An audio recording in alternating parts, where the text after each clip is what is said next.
Okay, so this documentary is all about your life as a wrestler. What is it that you wanted to talk about the story now after it's already been almost over 20 years since the WCW incident?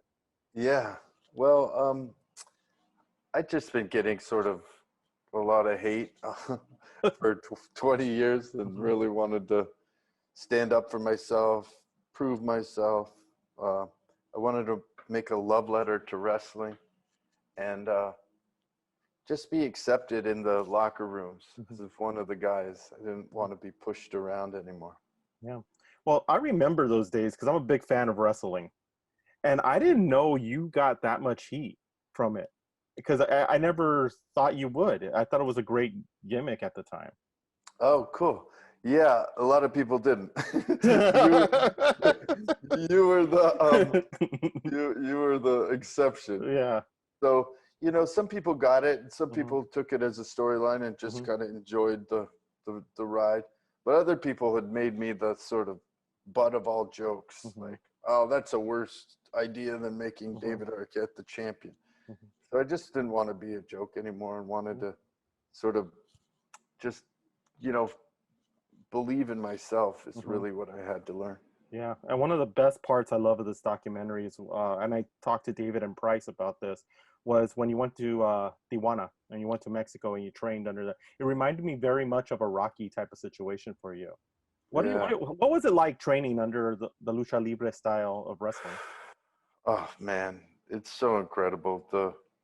The love for wrestling in South America and Central America is just like uh, I don't know, it's palpable. They'll throw coins at you if they like what you're doing. They'll like it's not religious, but there Mhm. is like an honor to it Mhm. that is generational.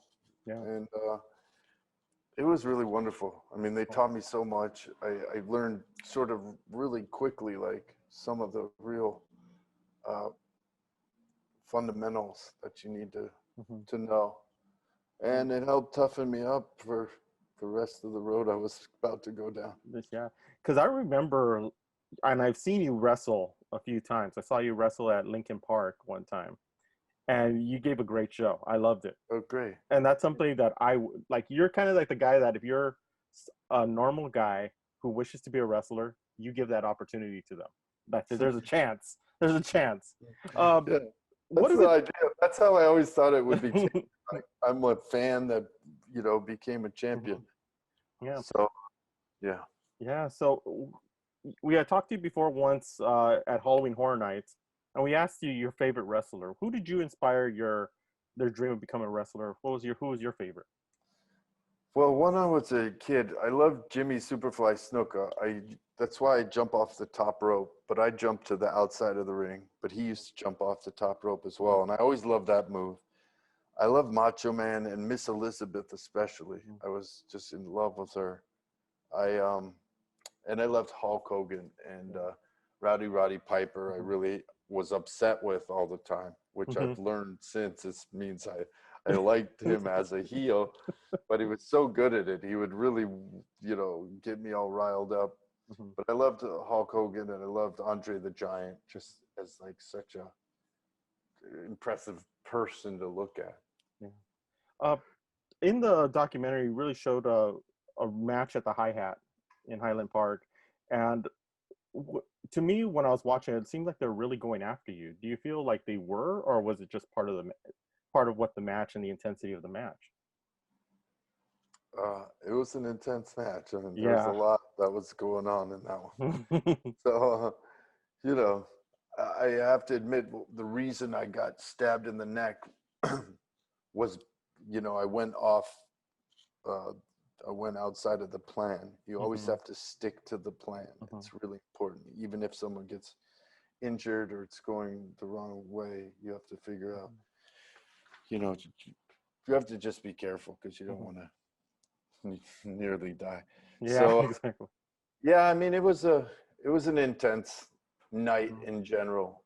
Mhm. Marco Stunt had broke his leg right Mhm. before I went out, and there was a lot of stuff going on. There was a lot of energy that night, but Yeah. it was pretty interesting to be a part of and see how the crowd really hated me at the beginning and sort of loved me at the end. It's like kind of I got, you know, as crazy as it is, I kind of got what I was searching for in a sense. Yeah. And that's what I love about you as a wrestler, because you're very likable for me. For me, it seems like you're very likable. You're that everyman. And what's next for you in your wrestling career? Are you still going to continue with it, or? Oh, I don't know. I love wrestling with RJ City as a tag team, Mhm. or maybe manage or something, but Mhm. I don't know. I think my wrestling days may be done. Yeah. I'm not sure. I'm not sure. That's Mm. also like famous last words. And once Yeah. you have the wrestling business in your blood, you kind of are hooked to it. So I don't know. I really Yeah. don't know. I do Yeah. enjoy like a lot of the people I've met, and you know, would love to be accepted, but still within the like bigger companies, I'm still sort of like not really respected, or they Do you don't think really do you think get me. that's still the truth though? Because we've seen like our current president, he was somebody like that who came in. A bunch of celebrities have been in Yeah. since I mean, you started this trend Well, in a way. So do you think Cindy it's actually? Lauper. Yeah. Well, yeah, Cindy Lauper back in WrestleMania 1. Yeah. But do you think it's changed and maybe it's a AEW appearance maybe one day? I think once maybe the film comes out, they Hmm. might, but as of now, nobody's really interested, but I'm fine Yeah. with that. Yeah. So overall, and I'll end the interview with this. What what do you think this documentary has really shown about you as a wrestler? Um, it's showing that uh, no one can define you. You have to define yourself. They all said I wasn't a champion, and I know I'm a champion.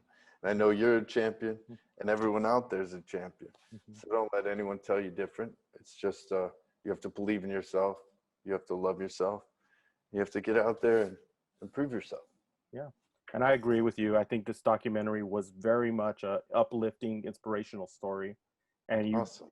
I love watching wrestling stories that are behind the scenes, because you really don't get to see that a Yeah, lot. totally. So it's really cool. But thank you so much, David. I really appreciate Hey, it. And we'll see you soon, hopefully in a ring near you if you do decide to come back one day. thanks a lot, Michael. I'd love that. Hey, thank you.